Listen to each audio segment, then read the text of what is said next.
Mari saat ini kita teduhkan hati kita. Kita masuk di dalam hadirat Tuhan. Masuklah ke dalam hadirat Tuhan dengan rasa hormat dan kagum, karena Dia besar, Dia agung dan mulia.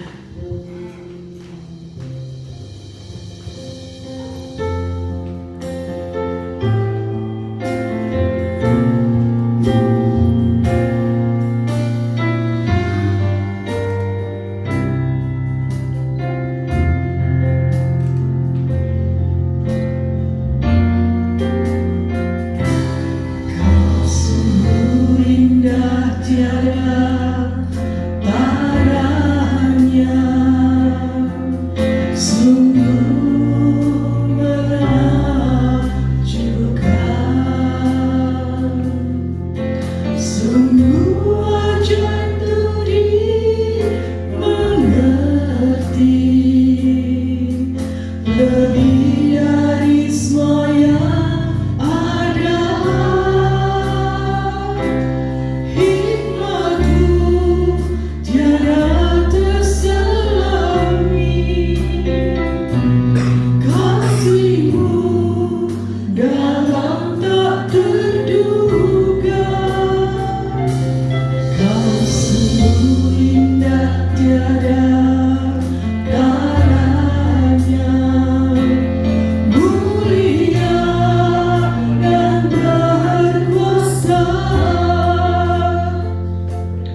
pujian dan sembah kita.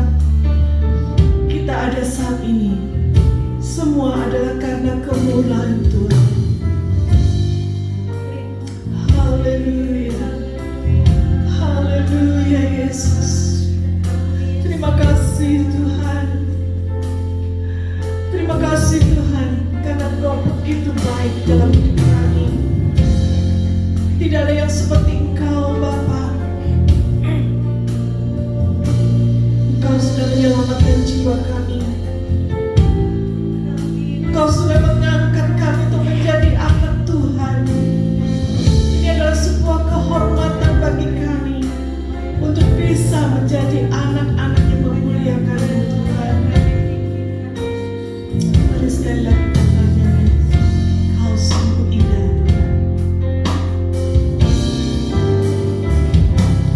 Kau sungguh indah, tiada tandanya, sungguh menakjubkan, sungguh ajaib untuk dimengerti, lebih dari semua yang ada. Hikmat-Mu tiada terselangi, kasih-Mu dalam tak terduga. Kau sungguh indah, tiada tandanya, mulia dan berkuasa. Ku kagum hormat akan Kau, ku kagum hormat akan Kau. Kau Allah yang layak dipuji, ku kagum akan Engkau. Ku kagum hormat akan Kau, ku kagum hormat akan Kau.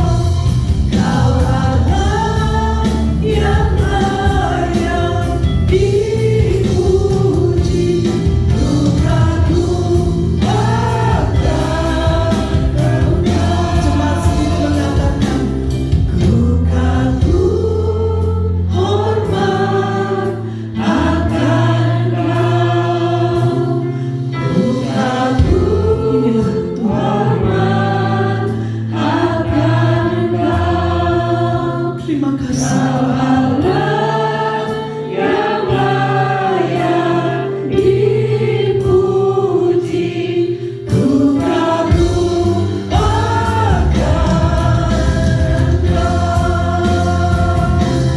Ku kagum hormat akan Kau, ku kagum hormat akan Kau.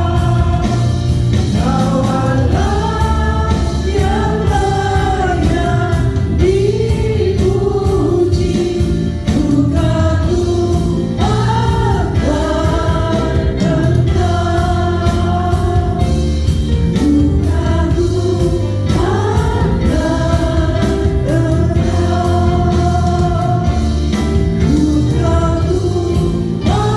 akan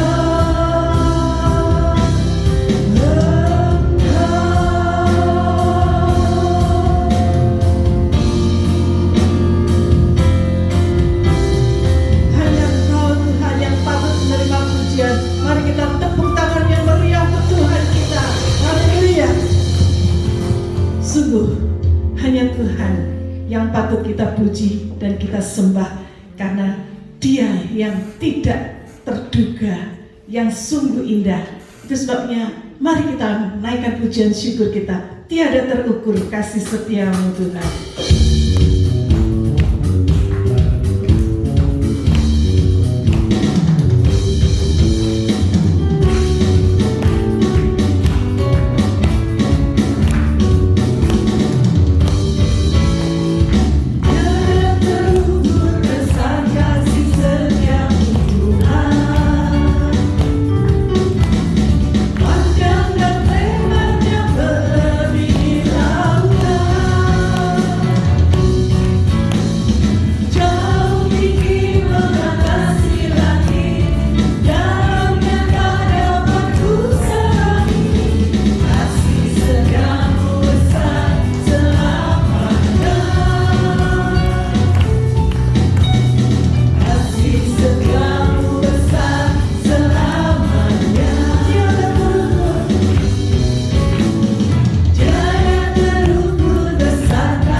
sebentar lagi kita akan memperingati Hari Kemerdekaan Republik Indonesia yang ke-78.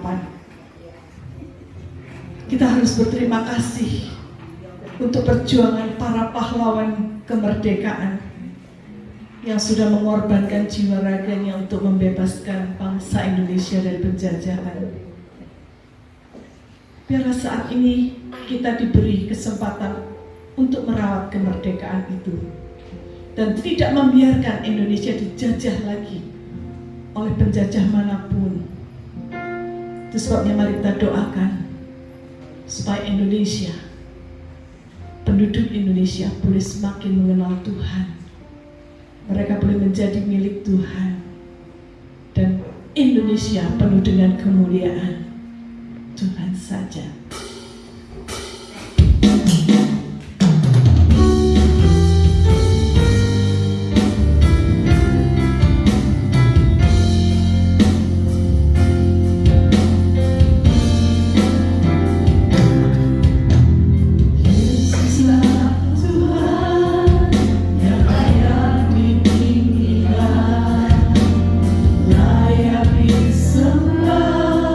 Oleh suku-suku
Inilah kerinduan hati kami Tuhan.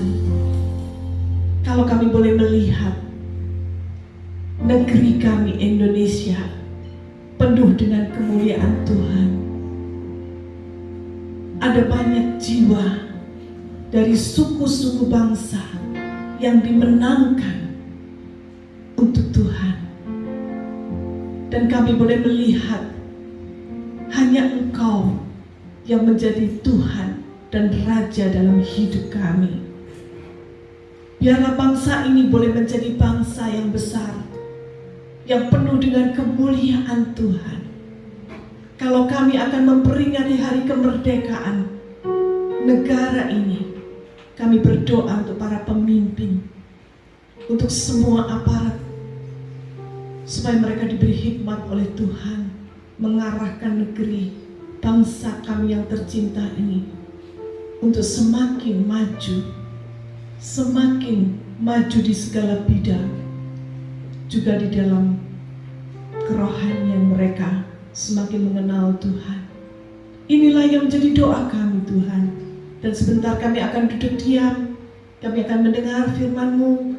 Berbicaralah kepada kami ya Bapa, karena kami siap untuk mendengar firman-Mu. Kau pakai hamba-Mu yang akan menyampaikan firman Tuhan, urapi lidah dan mulutnya, sehingga benar-benar boleh menjadi saluran berkat bagi kami sekalian. Kami serahkan waktu kami selanjutnya ke dalam pimpinan Tuhan. Di dalam nama Tuhan Yesus Kristus kami berdoa. Dan setiap kita yang percaya katakan amin. Silakan duduk saudara. Waktu selanjutnya saya berikan kepada Bapak Yohanes.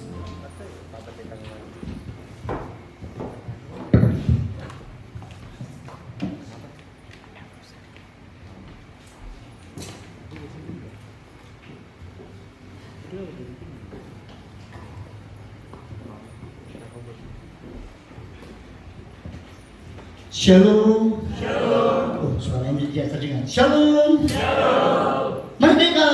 Merdeka. Kok suaranya kayak orang lemas begitu ya? Coba saya ingin tahu sekali lagi rasa. Merdeka. Merdeka. Merdeka. Merdeka. Saya kalau katakan merdeka, coba saudara membalasnya merdekanya bukan cuma sekali merdeka. Merdeka. Merdeka. Merdeka sampai 3 kali, oke? Sekali lagi merdeka. Merdeka. Merdeka. Merdeka. Apa arti merdeka? Seringkali kita dalam perayaan sekitar Agustus seperti ini, kita memekikkannya dengan semangat, dengan sukacita, dengan sungguh-sungguh. Pertanyaannya, apa arti merdeka yang sesungguhnya? Karena banyak orang mungkin memahami dan mendengar, tetapi belum menjadi pelaku. Itu sebabnya mari kita membuka Alkitab kita dalam Galatia pasal yang kelima. Galatia pasal yang kelima, ayat yang pertama dan ayat 13 sampai 15. Mari kita mencoba menghayati dengan sungguh-sungguh apa arti kemerdekaan yang sesungguhnya. Galatia pasal 5 ayat yang pertama, nanti disambung ayat 13 sampai ayat yang 15. Baik, sudah dapat semua? Mari kita baca bersama ayat ini dengan suara yang keras, dengan sungguh-sungguh. Kalau kita mengamini ini kebenaran firman Tuhan, kita katakan amin pada bagian terakhir ayat 15. Ya, ayat yang pertama. 1, 2, 3. supaya kita sungguh-sungguh merdeka. Kristus telah memerdekakan kita. Karena itu, berdirilah teguh dan jangan mau lagi dikenakan kuk perhambaan. Ayat 13, 2-3. Saudara-saudara, memang kamu telah dipanggil untuk merdeka, tetapi janganlah kamu mempergunakan kemerdekaan itu sebagai kesempatan untuk kehidupan dalam dosa, melainkan layanilah seorang akan yang lain oleh kasih. Ayat yang ke-14. Sebab seluruh hukum Taurat tercakup dalam satu firman ini, yaitu kasihilah sesamamu manusia seperti dirimu sendiri. Bahkan ayat yang ke-15, tetapi jikalau kamu saling menggigit dan saling menelan, awaslah supaya jangan kamu saling membinasakan. Amin. Saudara sekalian, apa makna kemerdekaan yang sesungguhnya? Bagian ini saya memberikan tema yang mungkin sedikit aneh, tetapi itulah kebenarannya. Apa tema kita? Pagi hari ini saya ingin mengajak saudara merenungkan tema dimerdekakan supaya menghamba. Apakah senang menjadi seorang hamba? Apakah senang menjadi orang yang diperintah, yang diatur, yang dipaksa melakukan sesuatu dalam hidupnya? Banyak orang tidak senang, apalagi kalau istilah zaman dahulu namanya hamba itu disebut dengan budak. Siapa orang mau jadi budak? Siapa orang senang jadi budak? Tidak ada. Tetapi inilah kebenaran, dimerdekakan. Kita sudah dimerdekakan supaya menghamba. Memang ayat dalam Galatia pasal 5 ayat 1 menunjukkan kemerdekaan kita itu adalah kemerdekaan di dalam Kristus. Karena apa? Karena seringkali kita ini hanya memikirkan kemerdekaan itu dari sisi dan sudut pandang kita saja. Galatia tadi yang sudah kita baca dalam Galatia pasal 5 ayat 1 mengatakan supaya kita sungguh-sungguh merdeka. Supaya kita sungguh-sungguh merdeka, Kristus telah memerdekakan kita. Hanya kalau Kristus yang memerdekakan kita, kita akan merdeka dengan sungguh-sungguh. Karena itu katanya, berdirilah teguh. Jangan kamu mau lagi diperhamba, dikenakan kuk perhambaan. Nah, untuk bisa memahaminya, saya ingin menanyakan sesuatu pada saudara. Kalau saudara ditanya, kita mau dimerdekakan dari apa? Kita mau merdeka dari apa? Kira-kira saudara bisa jawab nggak? Ayo, coba. Kalau saudara sekarang ditanya, saudara mau merdeka dari apa? Maka saudara pasti bisa menjawab dengan sungguh-sungguh. Bahkan cepat. Oh, saya yang sedang mengalami rasa sakit, saya mengatakan, saya mau bebas dari sakit. Kenapa? Sakit ini nggak enak. Situasi seperti ini mengganggu saya mau merdeka, saya mau bebas dari sakit. Ada yang lain mengatakan, saya sekarang sedang kesulitan mengalami masalah yang sangat berat dengan ekonomi saya. Aduh, rasanya kok seperti kejar-kejaran. Dikejar katanya gunung tak akan pergi, tapi dikejar gunungnya tambah lari. Kalau pergi saja lari. Waduh, gimana ini? Ada lagi orang yang mengatakan, saya mau bebas dari masa lampau saya yang kelam. Saya kemana-mana seolah-olah dilihat, diamati, membuat seolah-olah semua mata memandang kepada saya. Aduh, rasanya masa lalu saya yang kelam itu membuat orang selalu menuding, menunjukkan jarinya ke muka saya. Berat. Makanya untung saat ini ada pandemi. Walaupun sekarang sudah mulai berkurang, tapi untung kenapa? Saya bisa menutupi muka saya dengan masker. Sehingga tidak kelihatan. Kalau perlu ditambahin topi, kalau perlu ditambahin kacamata hitam, kalau perlu, pokoknya diam gitu. Ada orang yang ingin lari, ingin bebas dari masa lampaunya yang kelam. Ada orang yang ingin bebas dari masalah-masalah kehidupan, masalah-masalah sosial, masalah sakit hati. Aduh, rasanya saya seolah kok gak bisa bebas.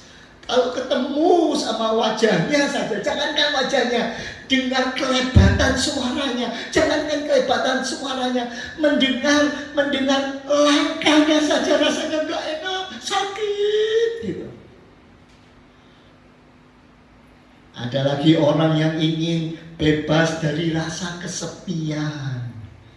Aduh, hidup kok kayak gini, seorang diri dalam kesepian, tidak ada teman.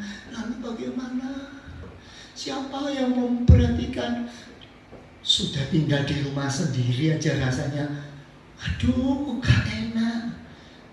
Lalu gimana coba? Ada orang yang ingin bebas dari rasa ketakutan. Takut saja, ini takut, itu takut, nanti malam takut, nanti pintunya sudah dikunci belum ya? Oh, coba diperiksa lagi, sudah, oh ya sudah. Baru tidur sebentar, oh tadi sudah dikunci belum ya? Kunci lagi sekali lagi. Ada orang yang ketakutan, cuci tangan sekali, nggak cukup, cuci tangan 2 kali, nggak cukup, 3 kali, terus menerus. Ya kenapa? Ketakutan demi ketakutan, takut nanti jangan-jangan corona itu datang. Ya, sekarang bukan ada lagi sudah jadinya, itu menakutkan.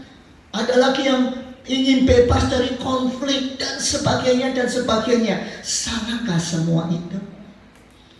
Saudara, kalau saudara melihat di internet ada begitu banyak gambaran-gambaran tentang bagaimana orang kepingin healing dari kepahitan, healing dari kesendirian, healing dari tindakan-tindakan yang seringkali merusak dirinya sendiri.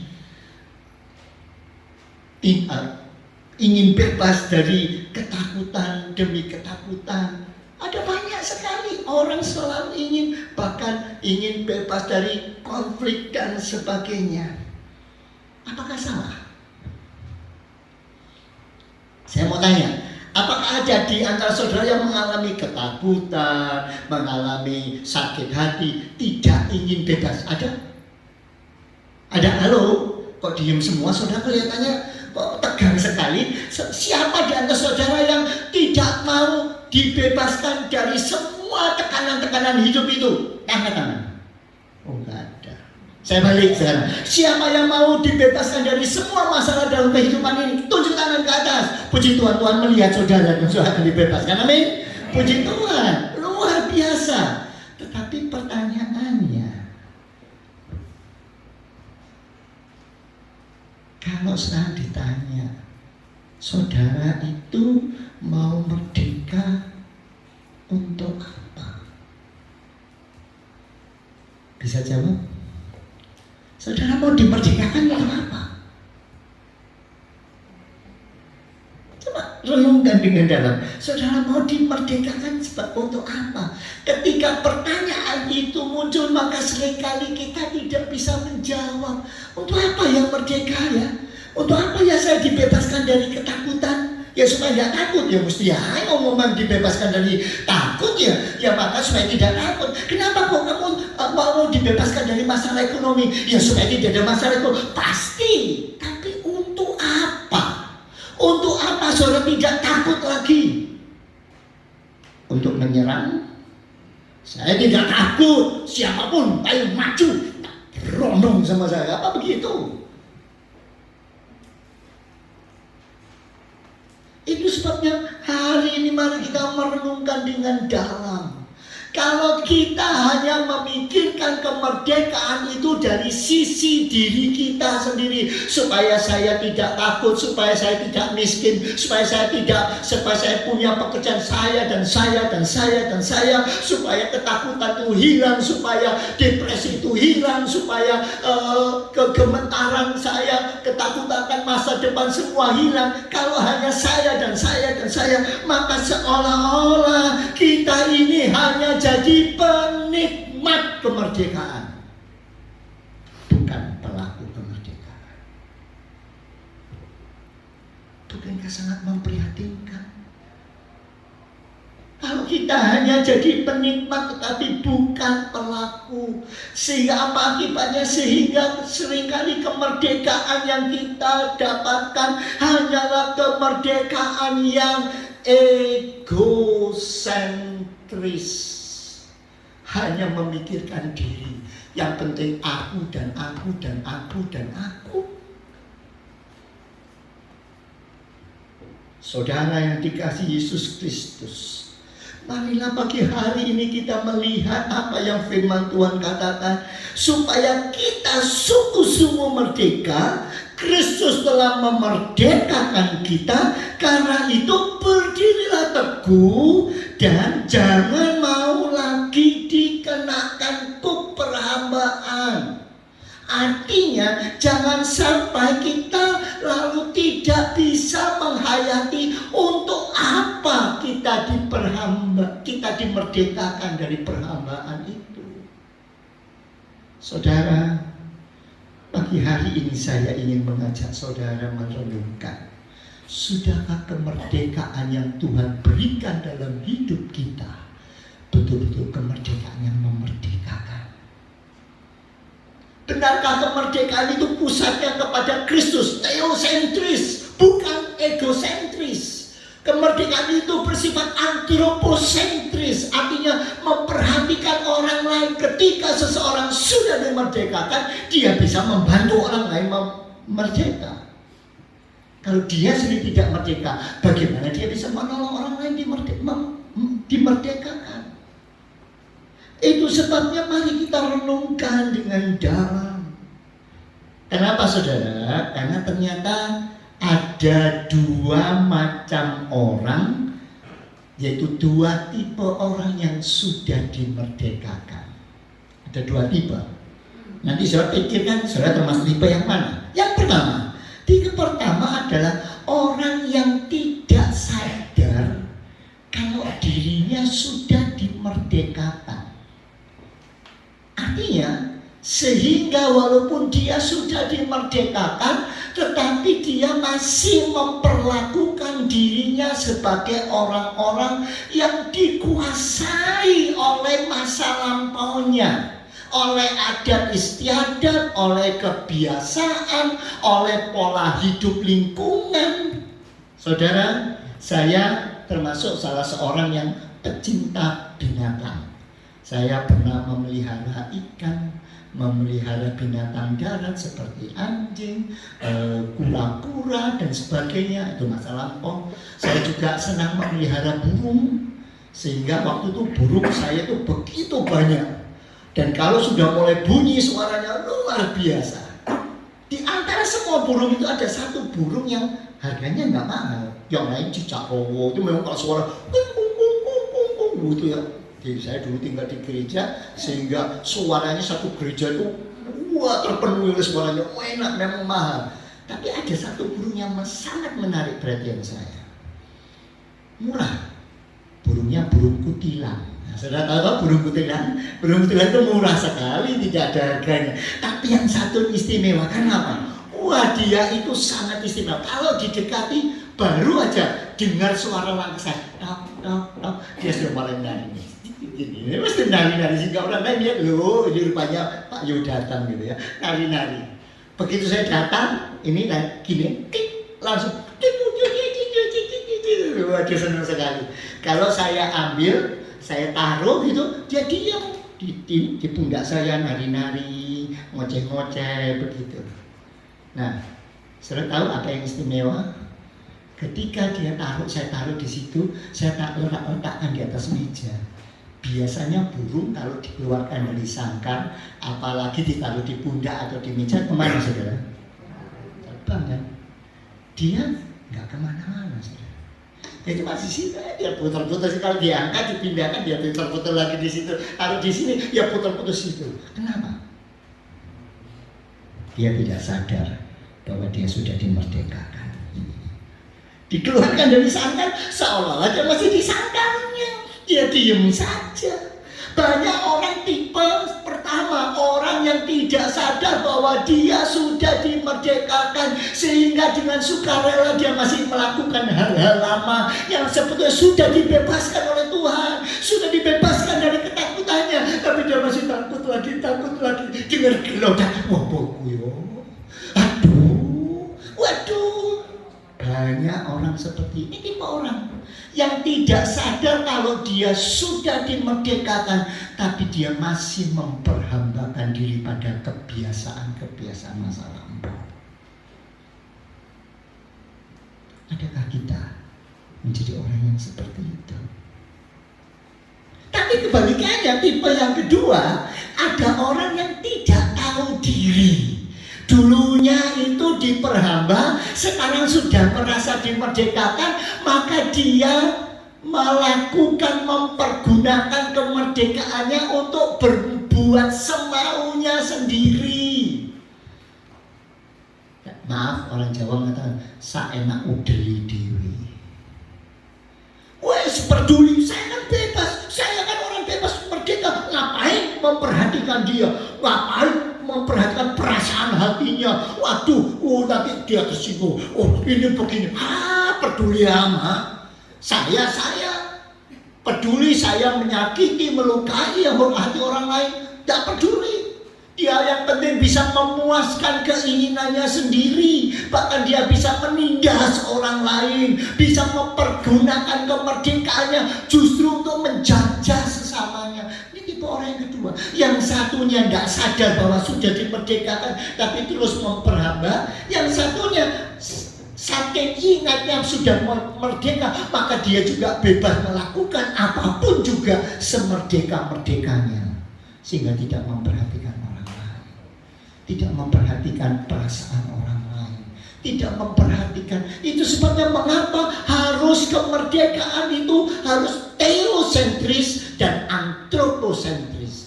Teosentris berpusat kepada Allah, memandang kepada Allah, dan memperhatikan apa yang Tuhan rancangkan atas hidupnya, dan melakukannya sesuai dengan apa yang Tuhan mau, supaya dia boleh menjadi sesuatu yang indah di hadapan Tuhan. Dan juga memperhatikan sesama, sehingga dia juga bisa memerdekakan orang lain.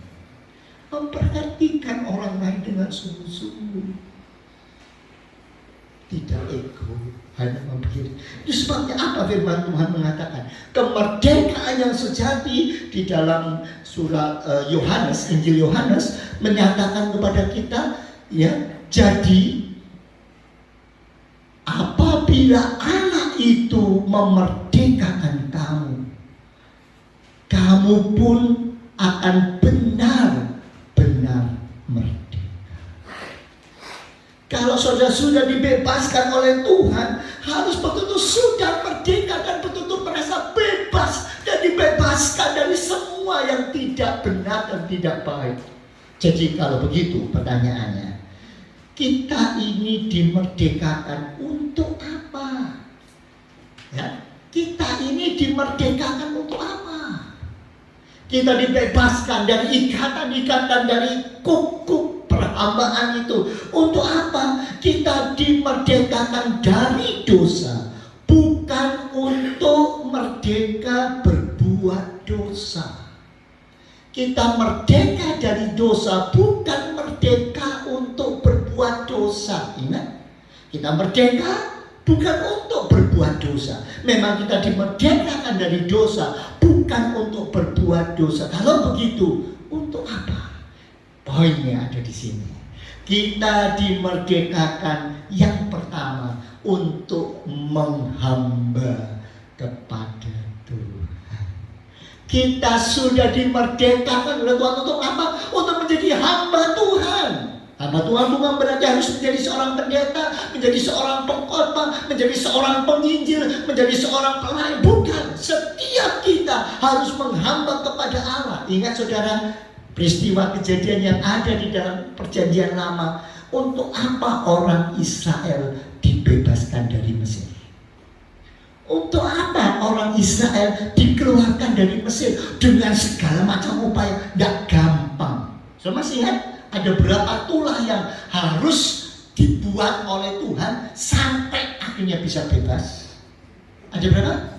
10. Bahkan kalau saya perhatikan mulai dari yang pertama, kedua, ketiga, semuanya menunjukkan bahwa Tuhan luar biasa, Tuhan hebat, Tuhan istimewa. Tetapi Raja Firaun tidak mau melepaskan.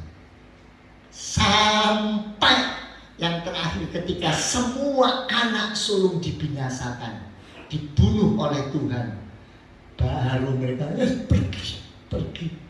Utama pergi supaya orang Israel tidak lagi diperhamba oleh Raja Firaun. Amin. Ragu-ragu atau ngantuk, saya tidak tahu ini ya. Sekali lagi, orang Israel dikeluarkan dari Mesir dengan sebuah upaya yang luar biasa, dengan semua tanda-tanda mujizat, sampai akhirnya dikeluarkan supaya mereka dibebaskan dari perbudakan. Amin. Kok ragu-ragu saudara? Aku dipancing dia. Ya memang salah satu artinya mengapa mereka dibebaskan, supaya mereka tidak diperhamba, tidak disuruh kerja rodi. Iya, tetapi bukan itu tujuan utama. Ketika Musa datang kepada Firaun, apa kata Musa?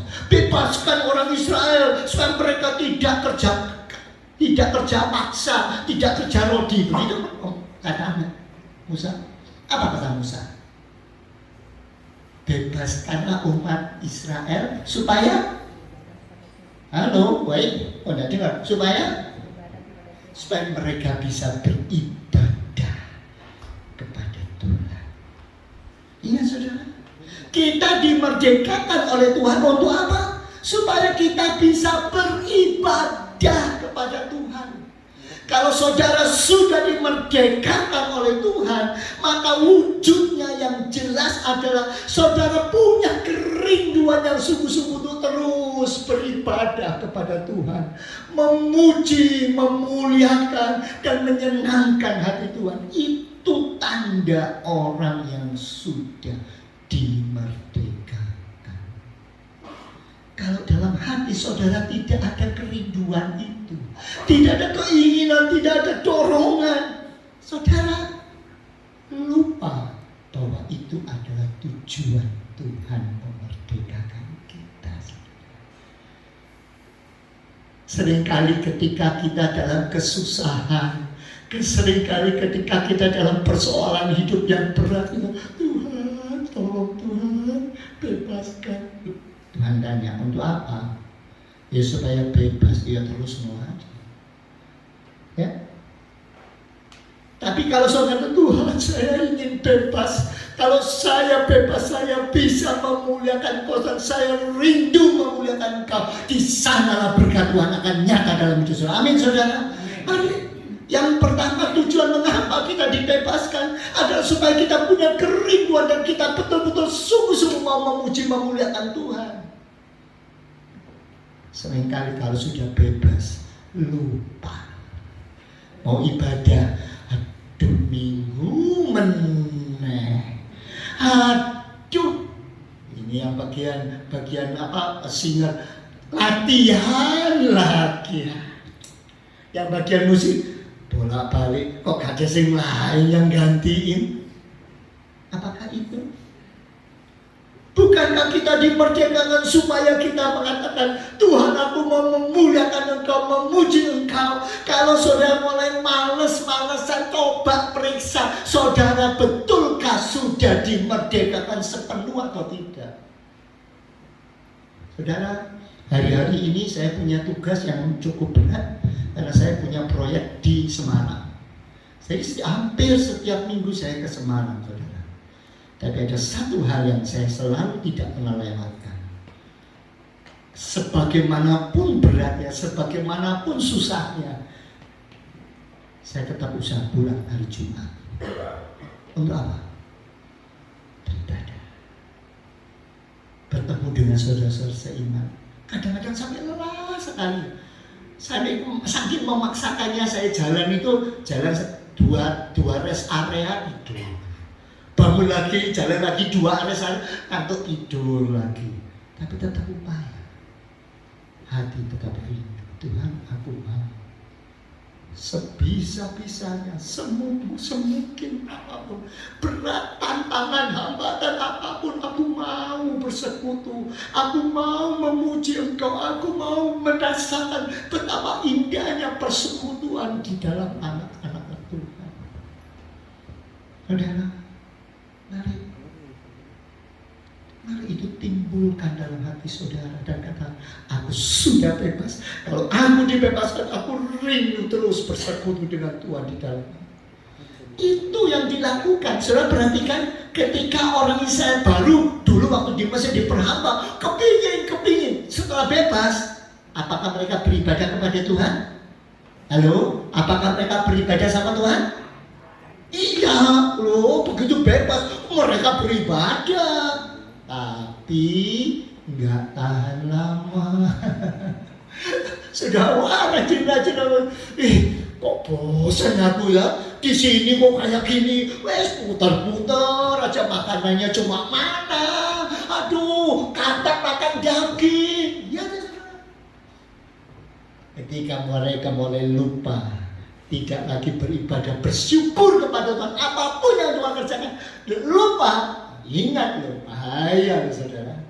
Ya kan? Seringkali Tuhan sudah berkati kita, Tuhan sudah, tapi karena kok gini-gini ya itu, kok enggak ya ada dagingnya, mana. Jangan ngomel. Kalau Tuhan berikan, kalau Tuhan berkati saudara, Tuhan punya tujuan, Tuhan punya rancangan. Kalau sudah saatnya Tuhan mengangkat saudara, Tuhan pasti angkat saudara, sudah akan masuk ke Kanaan, tanah yang subur, yang tetapi ingat harus tetap terus konsisten ibadah, terus memuji memuliakan Tuhan. Amin saudara. Yang pertama, ingat. Yang kedua, apalagi tujuan Tuhan memerdekakan kita. Tuhan memerdekakan kita tujuannya supaya kita bisa hidup secara maksimal, bisa berbuah lebat. Artinya bisa mencapai target Tuhan atas hidup kita di dalam segala aspek kehidupan kita. Saudara, kebetulan tempat kita ini ada pohon-pohon loh. Sini ada pohon mangga. Ya, saudara pasti pernah, yang sudah lama-lama pasti pernah merasakan manisnya mangga yang di sini ya. Kalau nggak mau mangga yang di sini, yang di belakang itu, yang sini gadung saudara. Yang di belakang itu ada mangga mana lagi. Pasti juga pernah merasakannya kan. Wah, pokoknya ini ada beberapa macam. Mana lagi itu di muka ada podang, ya kan? Pokoknya luar biasa. Kalau yang podang mungkin banyak saudara belum pernah merasakan, karena baru buahnya baru 1-2 kali, ya kan? Belum bisa merasakan. Saudara perhatikan, untuk bisa berbuah ternyata tidak gampang. Hari-hari ini nanti saudara kalau pulang lihat ke atas yang sini, padahal dulu pada waktu kembang, kembangnya banyak saudara. Saya sampai rasa, waduh ini kalau grendel gitu, wah seneng, pesta rujaan gitu loh. Kita itu di lantai 2, lantai 3 di atas, dekat tinggal petik tul langsung rujaan, wah ya pasti sedap. Ternyata cuma beberapa yang jadi, gogrok semua. Untuk bisa berbuah saja perlu suatu usaha ekstra. Perhatikan, ternyata kenapa kok gogrok? Lah banyak putih-putihnya. Apa itu saudara? Cabuk. Ya ini kalau nggak diperhatikan, nggak dipelihara, gogrok semua. Untuk berbuah aja perlu usaha. Saudara mau dapat berkat Tuhan? Saudara mau dilindungi oleh Tuhan? Saudara mau dibawa ke tanah Kanaan? Oh nggak ada usahanya. Ibadah aja males, apalagi melakukan kehendak Tuhan. Bagaimana bisa maksimal? Untuk buah pohon bisa tumbuh bagus, harus diperhatikan, dipupuk, diapakan. Apalagi kalau kita mau berbuah lebat, hidup maksimal sesuai dengan yang Tuhan rencanakan. Mari patuh menghamba kepada Tuhan. Patuh, turuti apa yang Tuhan mau. Artinya jangan sampai kita malas-malesan. Memang kadang-kadang firman Tuhan sangat berat.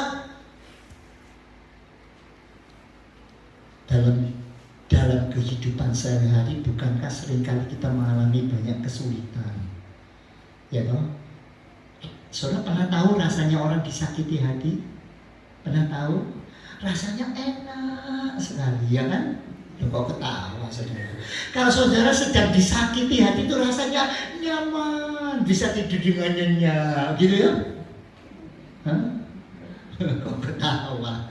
Wah, ya udah enak, orang disakiti rasanya, cekot, waduh rasanya kepala plang, nggak ada yang ngepui, tapi kok plang. Ya, tapi apa firman Tuhan katakan? Kalau ada orang yang berbuat salah kepadamu, membuat engkau sakit hati, maka balaslah mereka dengan sekuat-kuatnya. Amin. Kok ketawa saudara? Iya, yang doa, firman Tuhan katakan ampuni, betul. Tapi laksanakan. Lain. Teori di kepala, yes. Kalau ada orang salah, saya harus mengampuni, yes. Kalau saya yang kena, suruh ngampuni, saya tunggu dulu, enak. Apalagi itu, gak bisa. Kebangetan, orang yang sudah kebangetan itu. Bolak-balik sekali gak apa-apa, 2 kali, 3 kali, bolak-balik gak bisa. Ya kan saudara? Berat kan? Tapi kalau saudara mau berbuah lebat, mau maksimal hidup saudara, patuh, menghamba kepada Tuhan. Tuhan bilang ampuni. Ya Tuhan, walaupun berat, aku ampuni. Ya saudara? Oke? Itu sebabnya mari sungguh-sungguh kita datang kepada Tuhan. Mari kita menghamba. Itu sebabnya kita dimerdekakan untuk apa? Untuk menghamba. Menghamba apa? Kepada kehendak Tuhan. Turuti kehendak Tuhan. Walaupun mungkin berat. Waduh rasanya tapi kalau saudara patuh kepada Tuhan, menurut kehendak Tuhan, maka rancangan Tuhan yang paling maksimal akan terjadi atas hidup saudara. Amin saudara. Amin. Itu sebabnya mari. Yang terakhir, kita dimerdekakan untuk apa?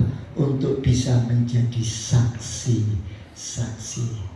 Tuhan, menjadi berkat bagi orang lain. Itu sebabnya saya khotbah 2 minggu yang lampau, saudara masih ingat ketika Tuhan berkati saudara, jangan merasa sayang. Berkat Tuhan dilimpahkan untuk bisa kita limpahkan kepada orang lain. Kita betul-betul merasa bahwa Tuhan, Engkaulah segala-galanya. Loh, itu kan ceritanya saya betul. Tapi kalau tanpa berkat Tuhan, apa yang bisa kita peroleh? Tanpa izin Tuhan, apa yang bisa kita peroleh?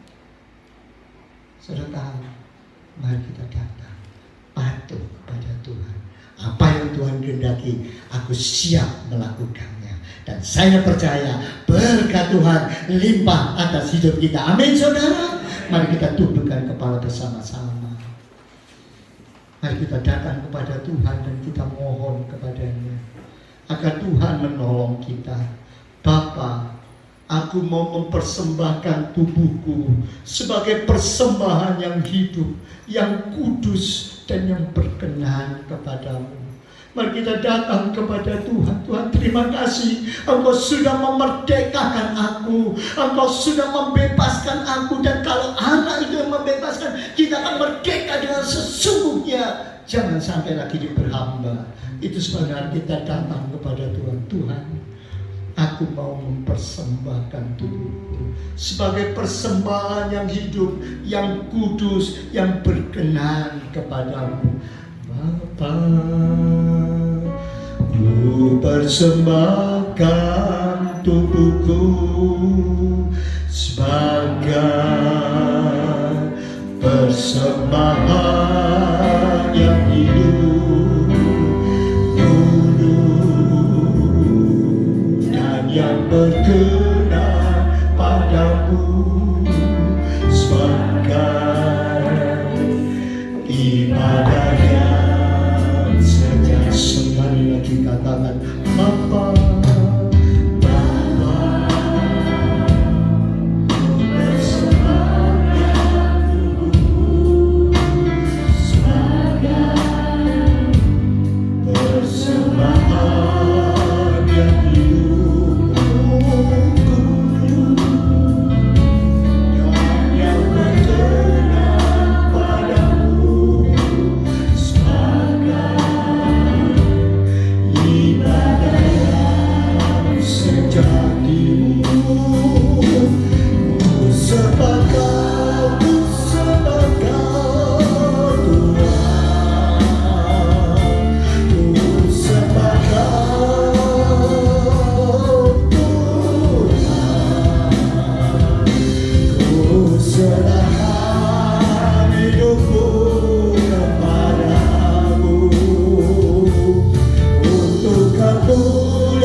Di tengah-tengah perayaan-perayaan kemerdekaan yang kita alami di sekeliling kita, mari kita katakan Tuhan, Engkau sudah lebih dulu memerdekakan aku, memerdeka dengan semerdeka-merdekanya. Ajarkan aku Tuhan, mau memberikan yang terbaik kepadamu.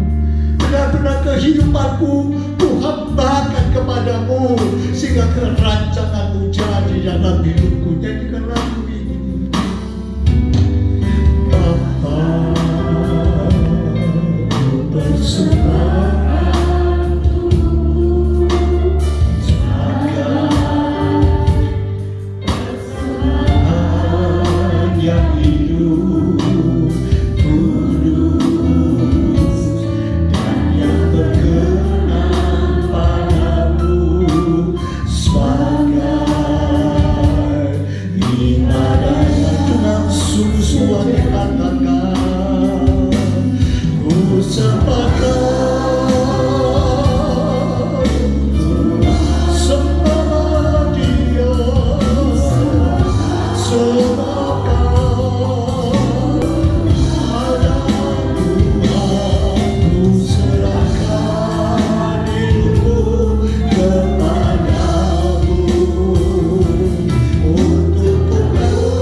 Oleh kuasa darah Yesus, kami bersyukur, kami berterima kasih Tuhan. Pengorbanan Tuhan yang begitu besar, sampai Engkau harus menghembuskan nafas terakhir untuk menebus dosa-dosa kami. Seharusnya kamilah yang harus mati Tuhan, tetapi karena kemurahan Tuhan saja kami dibebaskan. Dan saat ini Tuhan, setelah kami bebas, merdeka dari perhambaan dosa, tolong kami Tuhan, supaya kami boleh menghambakan diri kami kepada Tuhan. Kami tidak mau lagi diperhamba oleh dosa. Kami tidak mau menyakiti hati Tuhan kembali. Sebabnya Tuhan, tolong kami, supaya kami boleh Tuhan menyerahkan hidup kami, setiap aspek hidup kami, untuk dikontrol oleh Tuhan, untuk diarahkan pada jalan yang benar, sehingga kami benar-benar merdeka dari dosa, dan kami boleh menuruti kehendak Tuhan. Tolong kami supaya kami boleh bebas beribadah kepada-Mu Tuhan. Dan tolong kami supaya kami boleh mencapai buah yang lebat, yang boleh menjadi berkat, menyukakan hati Bapa di surga, dan menjadi berkat bagi sesama. Tolong kami untuk menjadi saksi-Mu dimanapun kami berada. Untuk inilah kami dimerdekakan. Terima kasih Tuhan, terima kasih untuk firman-Mu. Kuatkan kami untuk bisa melakukan firman-Mu. Dengan kuasa dari Roh Kudus saja kami boleh menaati dan melakukan firman Tuhan. Berkati hamba-Mu, Kau pakai urapi dia untuk semakin berbuah-buah lebat bagi Tuhan. Terima kasih Bapa. Kami menaikkan doa kami di dalam nama Tuhan Yesus Kristus yang menjadi juru selamat dan menebus jiwa kami. Dan setiap kita yang percaya katakan amin. Silakan duduk saudara. Sungguh tidak terukur kasih setia Tuhan. Kita bersyukur kalau kita sudah diperdekakan. Itu sebabnya mari kita nyanyikan tiada terukur besar kasih setia Tuhan. Sementara saudara diberi kesempatan untuk mempersembahkan yang terbaik bagi Tuhan.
Walaupun seringkali kami tidak mengasihi Tuhan, kami kurang mengasihi Tuhan, tetapi kasih setiamu tidak pernah berubah dalam hidup kami.